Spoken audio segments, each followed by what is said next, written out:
Just before 11, we had an officer-involved shooting in the area of 2nd and Madison here, down the alley that's just over my left shoulder here.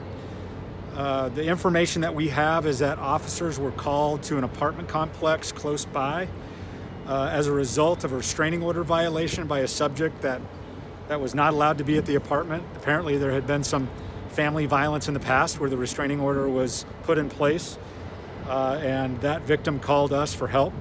We also had information that the suspect had left the scene armed with a knife that he had taken from the apartment.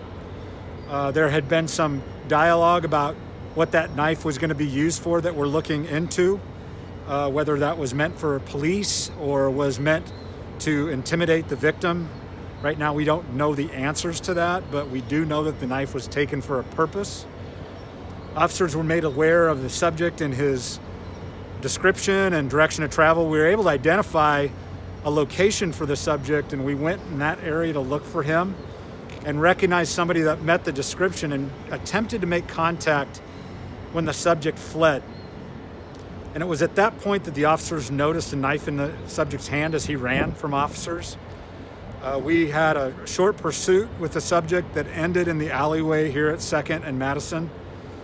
And what we do know occurred is that the subject ran into the alley, which is a dead end. We have really good video, both body cam video, in-car video, and an adjacent building which has really good third-party video that leads us to believe that the subject ran to the dead end, turned around to run back out as officers were driving in, and advanced on officers very rapidly with what looks to believe to be a knife in his hand. And that's when officers fired their weapons to stop that particular threat.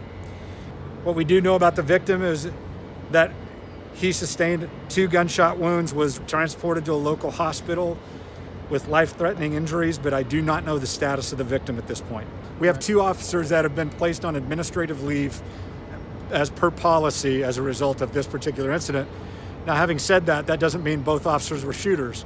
We oftentimes will put somebody on administrative leave if they're a witness officer involved in a critical incident. So I don't know if we have necessarily 1 shooter or 2 shooters at this point.